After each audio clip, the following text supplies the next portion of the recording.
Hi, good morning everyone. I'm Dr. Seng from the Department of Data Science, University Malaysia, Kelantan. Currently, I'm also a coordinator for the Malaysia Alumni of Sakura Science Association. Today, I'm happy to share my research finding about raising the awareness on continuous learning of Japanese language among Malaysian academia. As we all know, learning foreign language is an added value. And in Malaysia society, we compose of the Malay, Chinese, Indians, and other races. So Malaysians live in a multiracial mixing pot. And we are no strangers to speaking more than one language. Therefore, we are open to foreign languages. Among the foreign languages, Japanese language is regarded as one of the most popular foreign languages learned by the Malaysians. But the mastery of Japanese language requires continuous effort. The language composed of hiragana, katakana, and kanji. Therefore, we notice that the sentence structure of Japanese language is totally different from the Malay and the English language. In order to help build the learning journey of the Malaysian public, there are a lot of learning resources related to the Japanese language that has been offered to the Malaysian public. A notable resource comes from the Japanese Foundation Kuala Lumpur, in which they will offer the free Japanese language class and other kind of learning materials to the public. Furthermore, Malaysian public universities have been offering Japanese learning classes to their undergraduate students. These classes come in the form of credit class or non-credit classes. And one of the most successful initiatives can be taken from the establishment of Japanese Culture Center as a result of collaboration between the Kyoto University of Foreign Studies and University Science Malaysia. While the number of interested Japanese language learners are huge, it is noteworthy that many of these learners are still possessing only basic level of language proficiency. So this is something that really triggered a question mark in our mind, given that there has been a long-term continuous interaction between both cultures. So why many of the Malaysian learners are still only possessing a basic level of proficiency? The question leads to possible hint on the level of awareness on the importance of Japanese language, the awareness level about the available learning resources offered to the public, and also is the learning strategy effective enough to ensure a dedicated long-term learning among the Malaysians. However, there is a lack of quantitative study that has focused on this research gap so far. And as we all know, foreign language learning is often considered as part of the cultural understanding. Hence, effective teaching and learning should reflect a good level of awareness of the target culture. For example, a previous study conducted in Iran has indicated that the Iranian foreign language teachers were not so familiar of the foreign culture.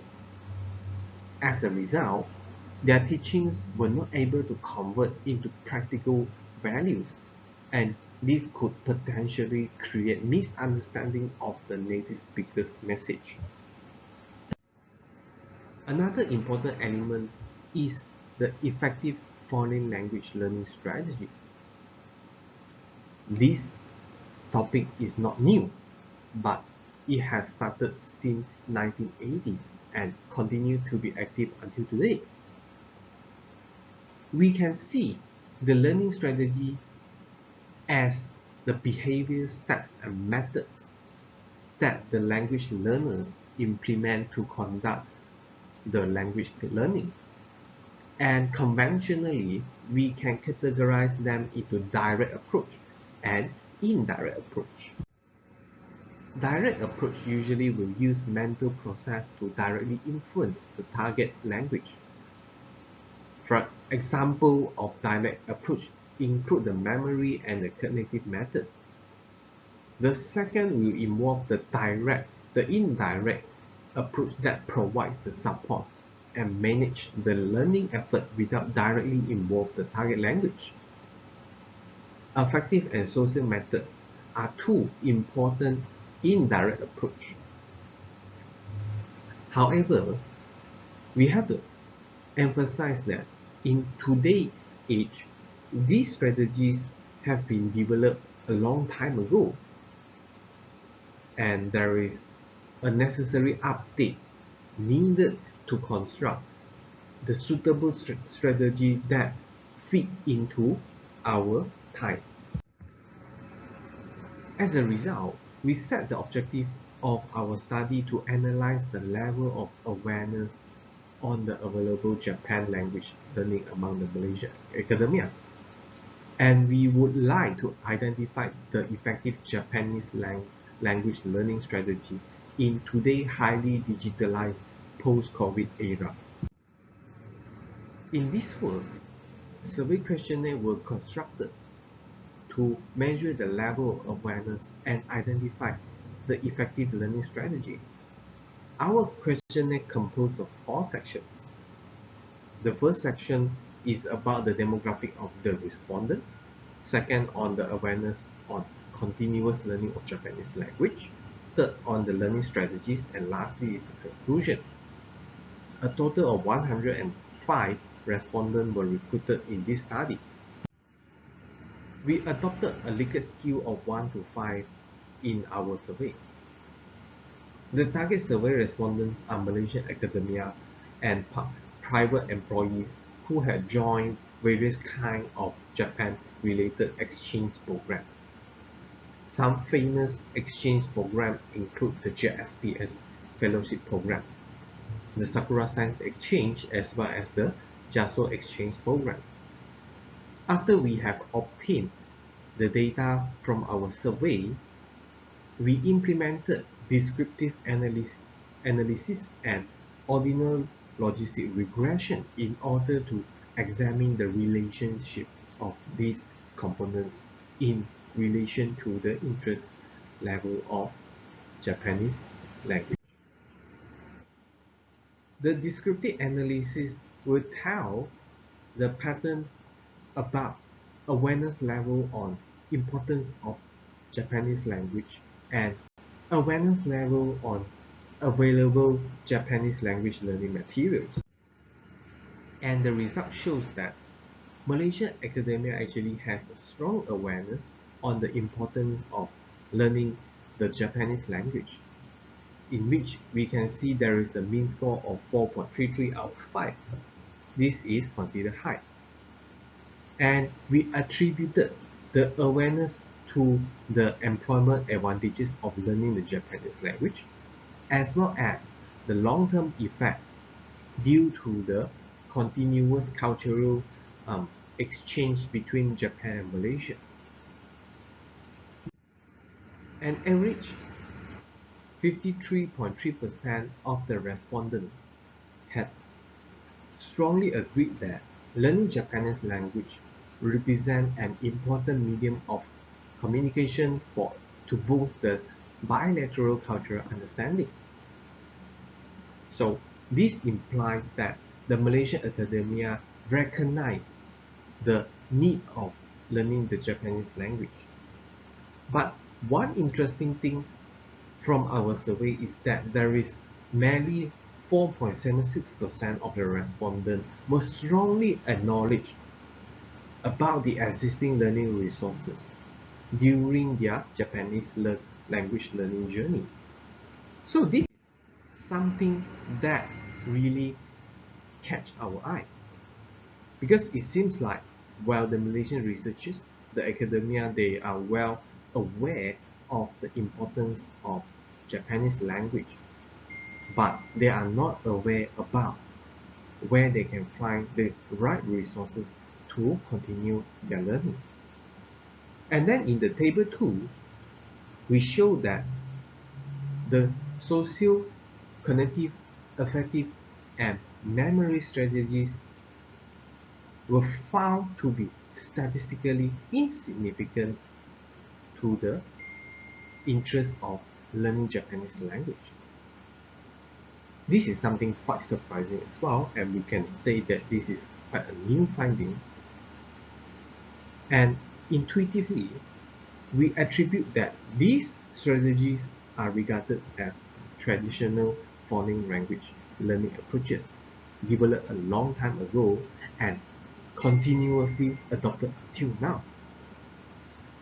And our finding actually suggested that a timely reshuffle is needed to revise the ongoing learning strategies in order to ensure that our foreign language learning strategy continue to be effective, especially among the Malaysian academia.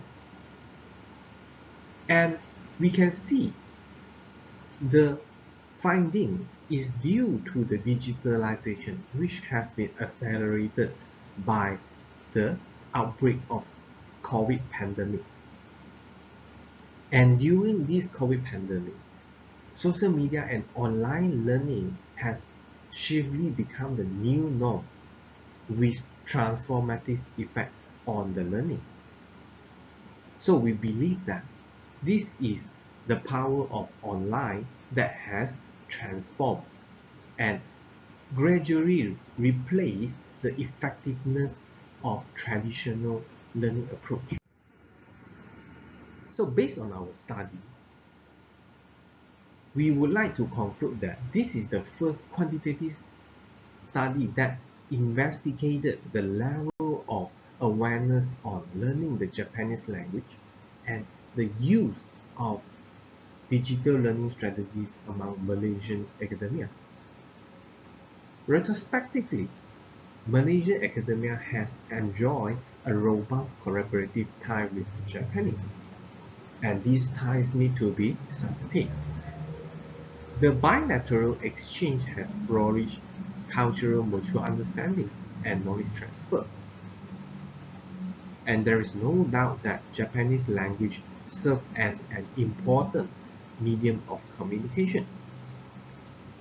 Based on the project findings, there is an urgent need to embed the timely and suitable learning strategies among the Malaysian academia, especially by promoting the use of digital technologies, as well as to promote the existing learning resources among the Malaysian academia.